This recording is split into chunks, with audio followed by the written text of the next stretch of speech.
Hello friends, हम आशा करते हैं कि आप अच्छे होंगे और अपनी पढ़ाई अच्छे से कर रहे होंगे। आज की वीडियो में हम क्लास 9 का प्रश्नावली 6.2 का क्वेश्चन नंबर 13 का डिस्कशन करेंगे। पिछले वीडियोज में हमने आपको क्वेश्चन नंबर 12 तक कंप्लीट करवा दिया था। आप उसे पिछले वीडियो में देख सकते हैं। आज का क्वेश्चन देखते हैं हम। यहाँ दिया हुआ है कि दिए गए चित्र में यदि AB समानांतर टू CD है तब x के किस मान के लिए EF समानांतर टू CD होगी।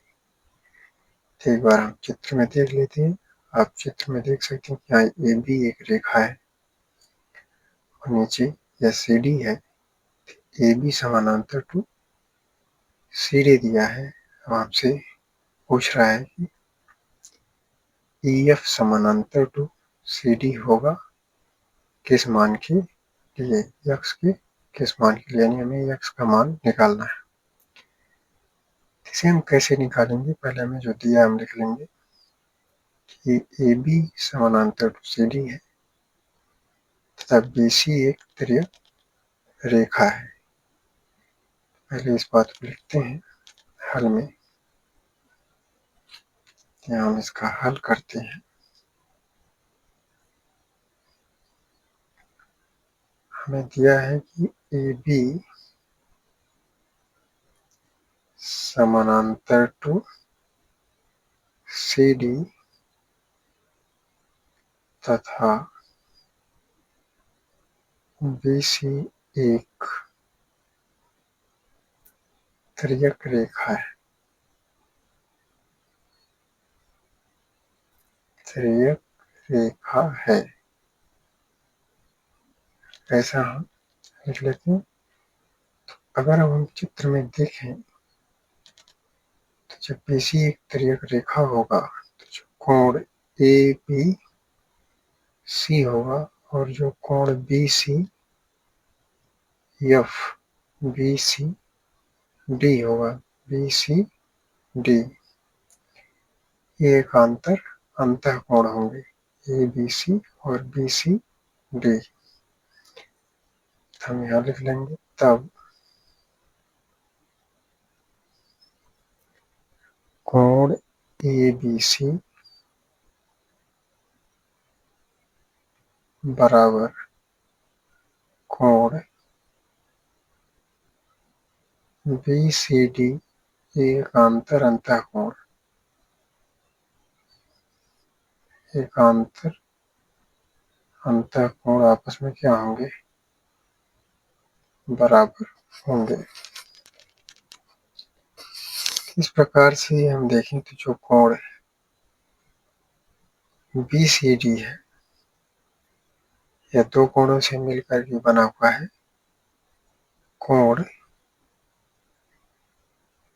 BCE, कोण BCE प्लस कोण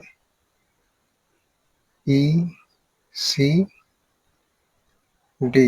कोण ECD।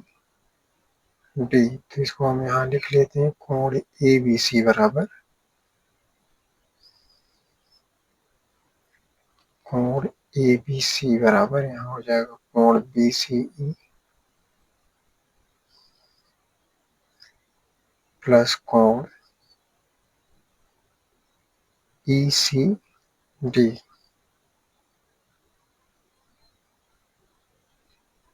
ECD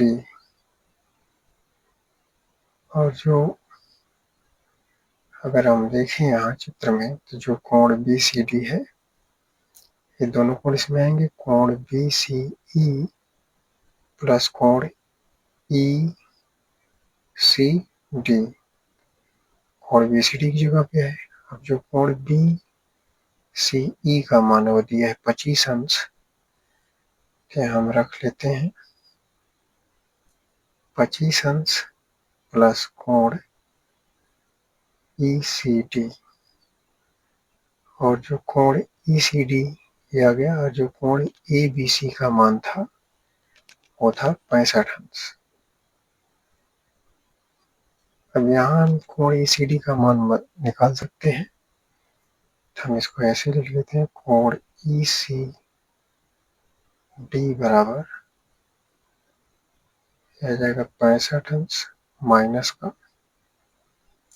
25 अंश, यानी कि हमें जो कोण ECD का मान मिलेगा, कोण ECD बराबर आ जाएगा 40 अंश। अब जो कोण ECD है वो 40 अंश हमें मिल गया। कोण ECD यानी AC का मान हमें मिल गया। तब इसकी वजह से हम x का मान निकाल सकते हैं।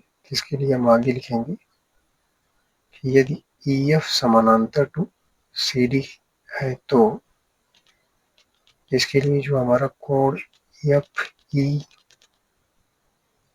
होगा तथा कोण जो ECD का जो योगफल होगा 180 अंश के बराबर होगा। इस तरह से ये होगा, तो इसको हम लिख लेते हैं कि यदि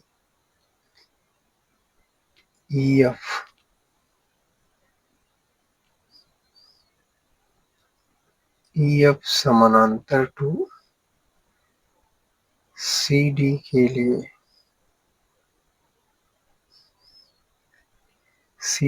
लिए कोण FEC तथा कोण ECD का योग 180 अंश के बराबर होना चाहिए,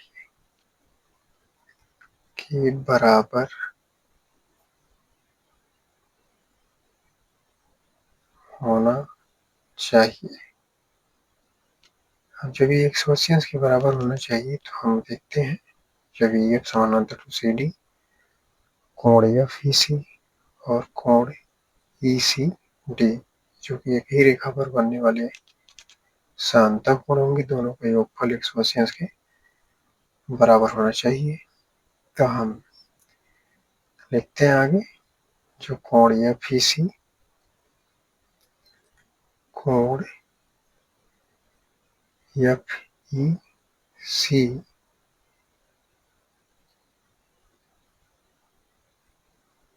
प्लस कोण ECD बराबर 180 अंश। जो कोण FEC था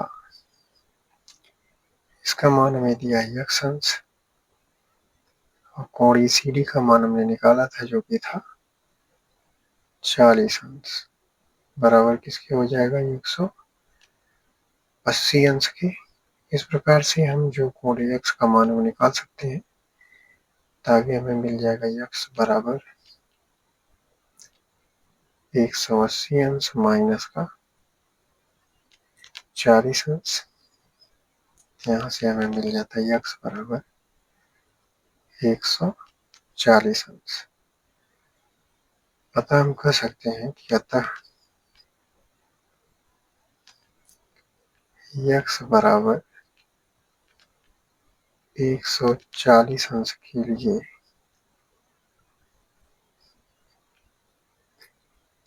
EF समानांतर टू CD होगा। इस प्रकार से हमारा ये क्वेश्चन नंबर 13 सॉल्व हो जाता है। और हम चलते हैं क्वेश्चन नंबर 14 पर। क्वेश्चन नंबर 14 यानी कि जो क्वेश्चन नंबर 14 हमारे पास है, इसमें कह रहा है कि दिए गए चित्र में यदि AB समानांतर टू CD है तब x का मान ज्ञात कीजिए। फ्रेंड्स यहाँ देख सकते हैं कि चित्र में हमें दिया हुआ है AB समानांतर टू CD। अब यहाँ जो x का मान है हमें ज्ञात करना है। इसके लिए हमें इस चित्र में कुछ रचना करनी पड़ेगी। पहले हम रचना कर लेते हैं। यहाँ जो हम खींचेंगे, ई से एक रेखा खींचते हैं सीडी के समानांतर। तो ऐसे कुछ हम यहाँ रेखा खींच लेंगे यहाँ से, और इसका नाम हम रख देते हैं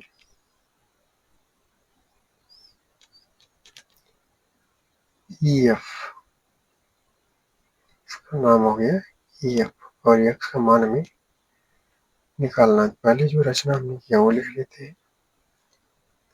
तो हमारी जो रचना थी तो हाल में लिखेंगे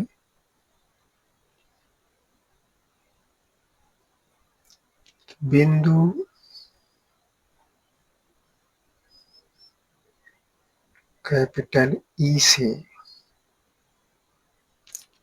एक रेखा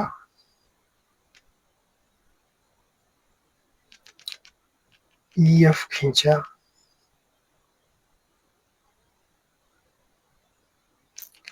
EF खींचा जो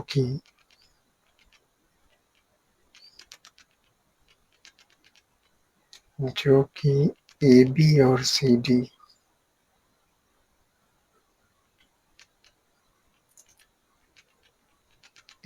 और CD दोनों के समानांतर है।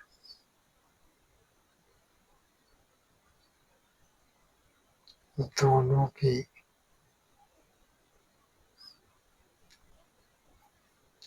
समानांतर है, ऐसे हम लिख देंगे।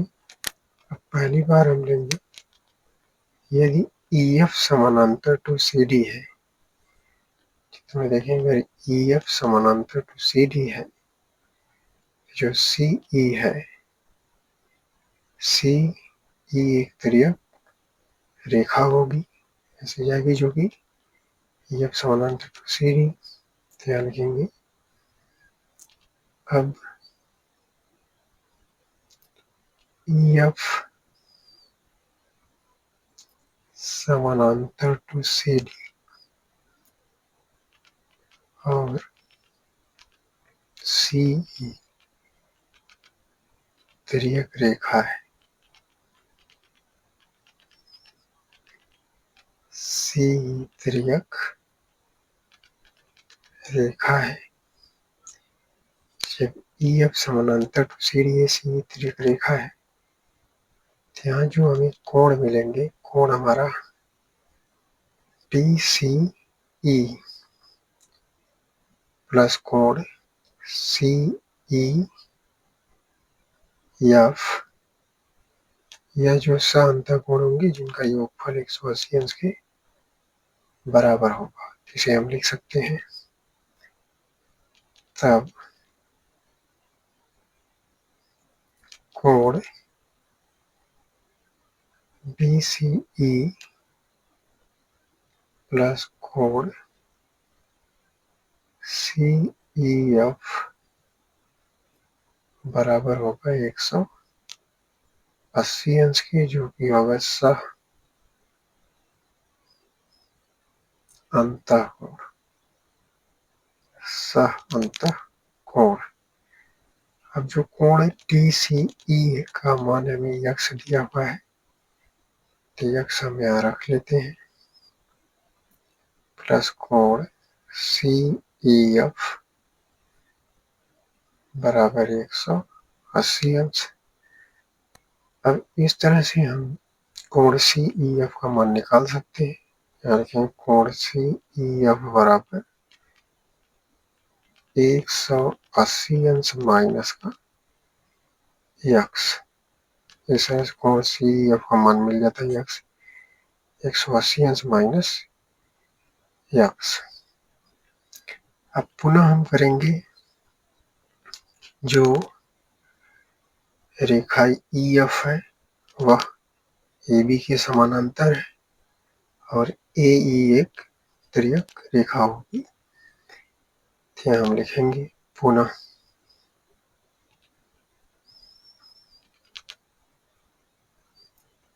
पुनः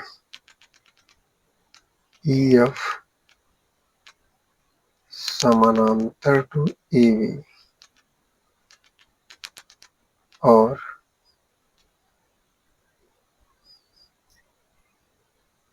ए ई तिर्यक रेखा है। ए ई तिर्यक रेखा है। जब ये समानांतर टू ए हो, ए भी होगा तो ये तिर्यक रेखा होगी।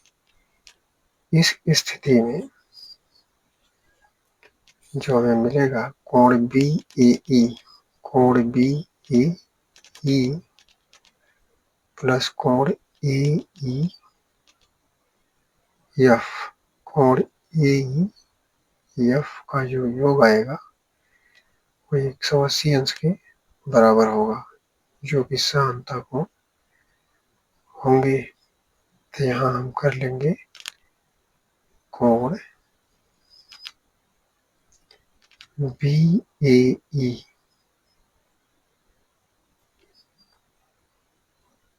प्लस कोण ए ई एफ बराबर 180 अंश, जो कि होगा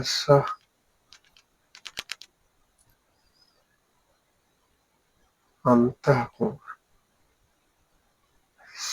अंतःकोण।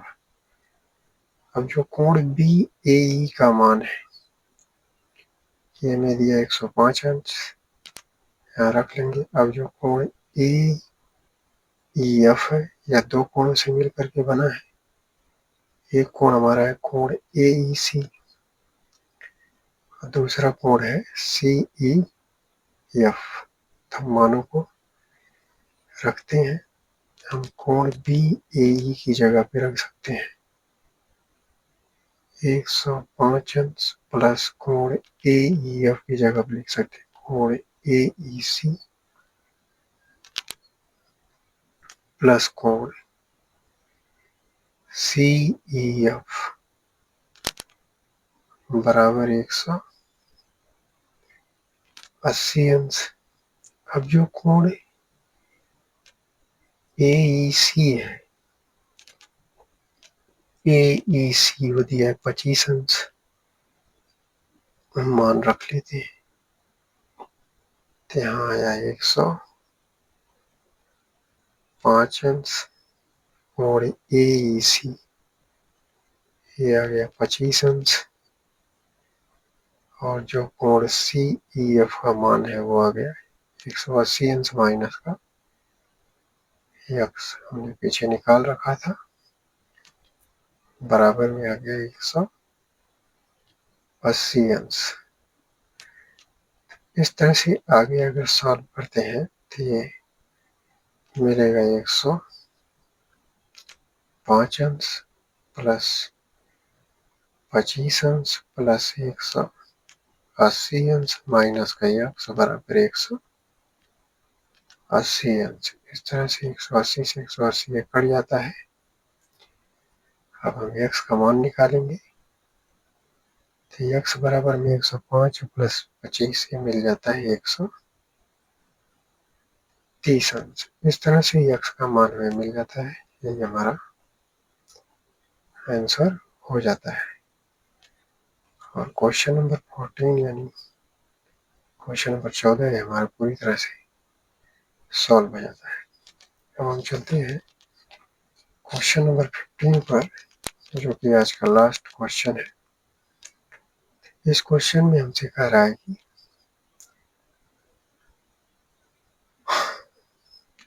एक तिर्यक रेखा दो समानांतर रेखाओं को प्रतिच्छेद करती है। तब से देखिए कि संगत कोणों के किसी युग्म के समद्विभाजक परस्पर समानांतर होते हैं। अब यहाँ देख सकते हैं कि तिर्यक रेखा दो समानांतर रेखाओं को प्रतिच्छेद करती है।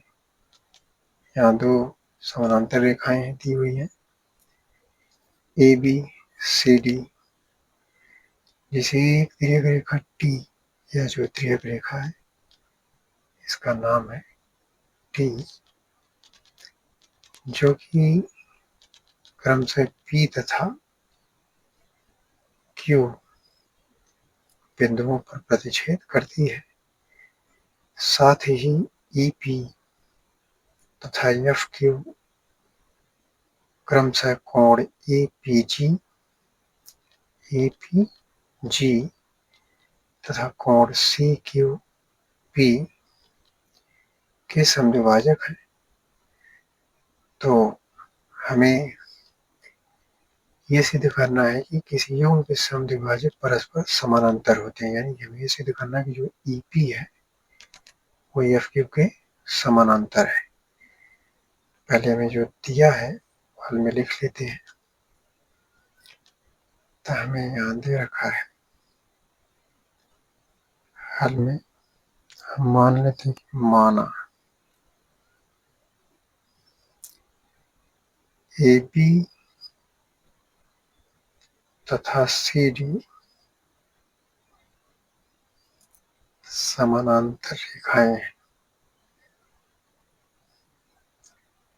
सी डी समानांतर रेखाएं हैं, जिसे तिर्यक रेखा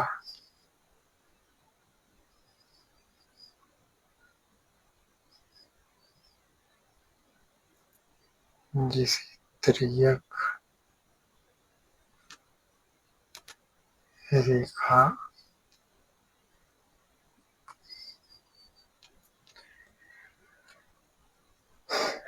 टी क्रमशः पी तथा क्यू बिंदुओं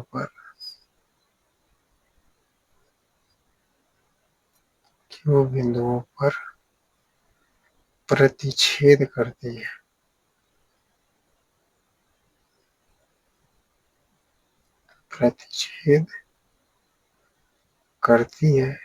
साथ ही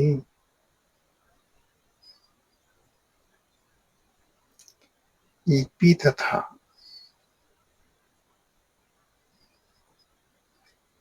एफ क्यू क्रमशः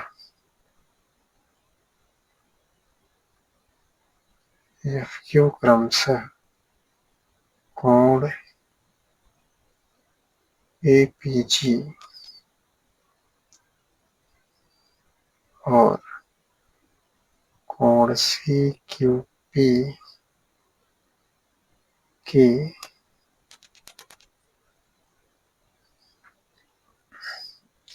समद्विभाजक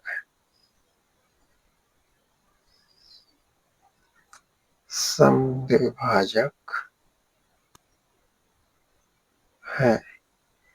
अब हमें सिद्ध क्या करना है, ये लिख लेते हैं। तो हमें सिद्ध करना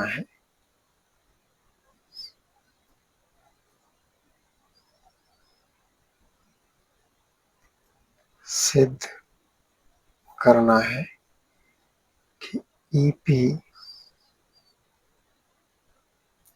समानांतर है किसके, एफ क्यू के। अब हमें जो दिया है यानी कि उत्पत्ति लिख लेते हैं। उत्पत्ति यानी कि हमें ये दिया है कि जो ए बी है वह सी डी के समानांतर है। टी एक तिर्यक रेखा है, इसे ऐसा लिख लेंगे। ए बी समानांतर टू सी डी तथा टी तिर्यक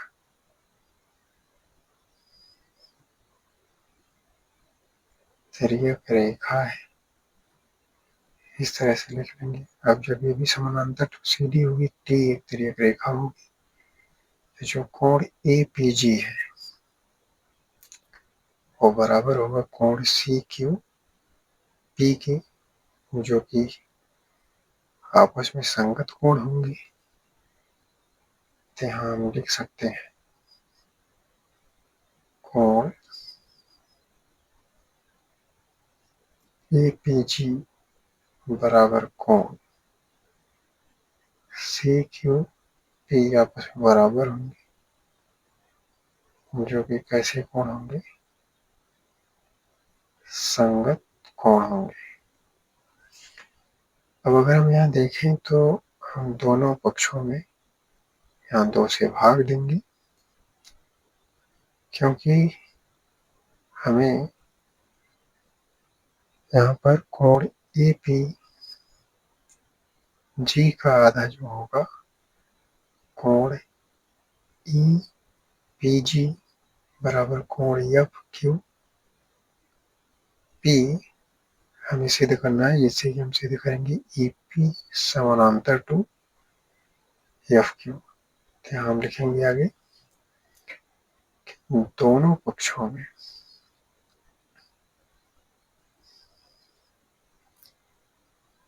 दोनों पक्षों में 2 से भाग करने पर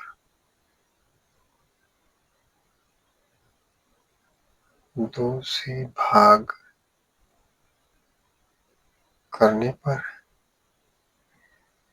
तो हम अगर 2 से भाग करेंगे इसमें, तो हम यहाँ इसको लिख सकते हैं 1/2 कोण APG बराबर 1/2 कोण CQP। अब ये आधे हो जाते हैं। अब कोण APG का आधा अगर हम देखें, हमें कोण EPG मिलेगा।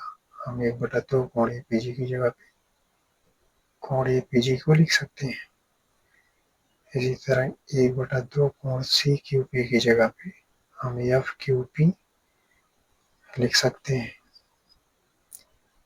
तो यहाँ हम लिख देंगे कोण EPG बराबर कोण FQP। ये दोनों कोण भी अगर हम देखें तो कोण EPG कोण FQP ये दोनों आपस में संगत कोण होंगे। यहाँ हम दिखा सकते हैं कि कोण दोनों कैसे कोण, संगत कोण। अगर ये दोनों संगत कोण आपस में बराबर होंगे तो हम कह सकते हैं, इसलिए EP समानांतर टू FQ यही हमें सिद्ध करना था, जो कि सिद्ध हो जाता है। हम आशा करते हैं आपको सारे क्वेश्चन समझ में आए होंगे। वीडियो को लाइक करें, चैनल को सब्सक्राइब करें। धन्यवाद।